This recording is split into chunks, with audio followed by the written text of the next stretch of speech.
Hello everyone, and welcome to a new episode of the best Reddit answers being read to you. Enjoy! I am State Representative Charles Booker and I am running for U.S. Senate to defeat Mitch McDonald. AmA. As a Democrat running in Kentucky, your path to nomination is an uphill climb from the beginning, so much more so as a progressive Democrat.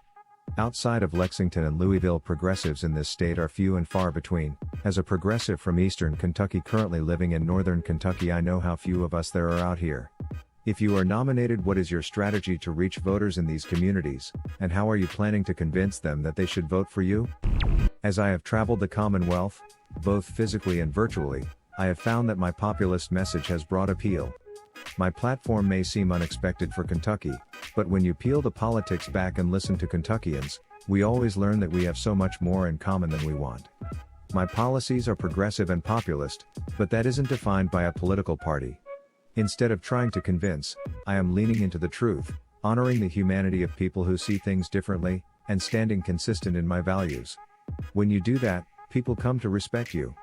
I stood with miners on the tracks in the mountains and found so much agreement about how our system only works for the super wealthy and well connected. We all know we need real change now, and it is the reason I have sparked a real grassroots movement with thousands of donors and nearly 1,000 volunteers. Last week we made 38K dials in one day and raised $20,000 also in one day.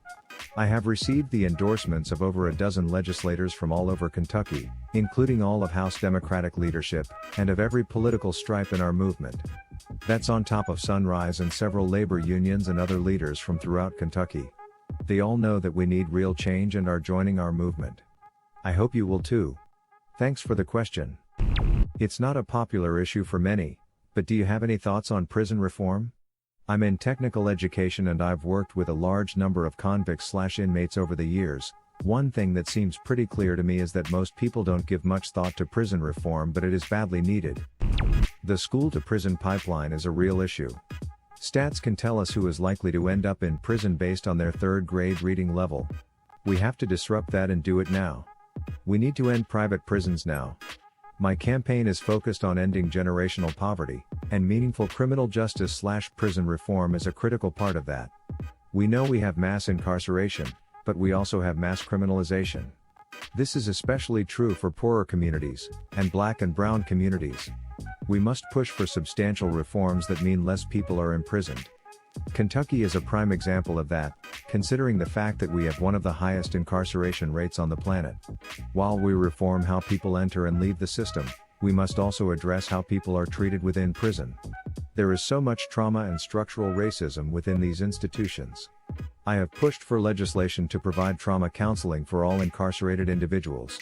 I also believe we need more investment in trauma-informed care generally.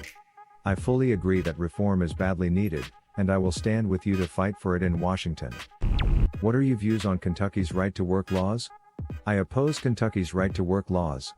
I co-sponsored legislation to repeal right-to-work in the state legislature.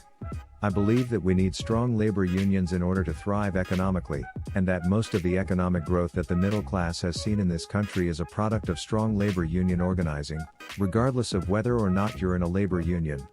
I am also a proponent of the PRO Act, which creates protections for workers who are trying to form a labor union, and other policies that promote workers' ability to unionize and protects unions from the busting behaviors of corporations, such as requiring worker representation on corporate boards. I believe systemic racial bias is a big issue in Kentucky, and of course, around the nation, in our criminal justice system. I noticed on your website you mentioned that you believe we should reform the criminal justice system. Would you like to expand on your ideas on how we can reform a terribly flawed system? I would love to expand. We have to end cash bail. Too many people stay in jail for crimes they didn't commit or had nothing to do with, just because they don't have the money in their pocket to get out on bail before an arraignment. This has impacted members of my family, and is further evidence of how we criminalize poverty. I sponsored legislation in the House to address this, and will continue this fight in Washington. We need automatic expungement upon completion of sentences.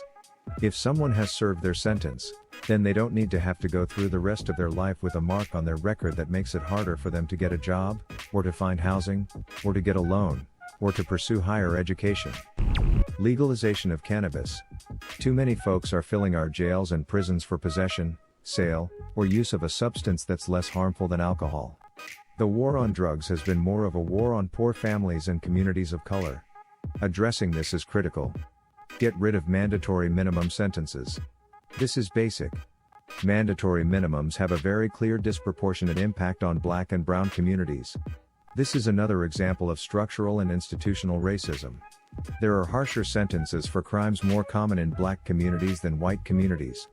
There's no need for mandatory minimums, and they cause tremendous damage in communities across Kentucky. And private prisons, so there is no profit motive to lock people up. We also have to change policing. Breonna Taylor's case in Louisville and now George Floyd's killing in Minneapolis are harsh reminders that we need deep, substantive change in our police departments. I propose citizen review boards with subpoena power for police use of force. We need a strong DOJ to investigate instances of police violence and hold local police departments accountable, like Loretta Lynch was doing in Ferguson. And we need a national police system review board. I believe that Kentuckians want honest leaders. Governor Beshear has done an excellent job as our executive, including his handling of the pandemic, but not limited to it. Sure, Matt Bevin was a particularly bad governor, but he received almost 200,000 more votes in 2019 than he did in 2015. And he had to outperform the 2015 Democrat by almost 300,000 votes in 2019.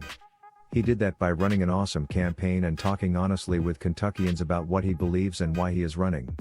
The voters responded to that, and showed us the playbook and the map for Democrats to win statewide.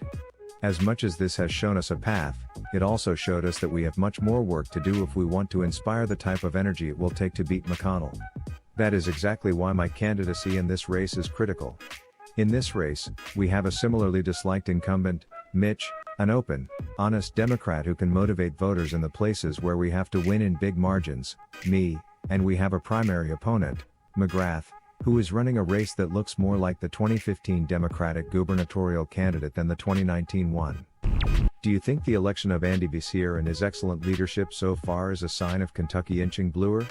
Or did we just get lucky because Bevin's likability was abysmal? Senate aside, how would you persuade Kentuckians to consider voting for the enemy? What would have been your answer or question? Leave it in the comments below. Slap that like and subscribe button for more, and check out the link in the video description for even more answers.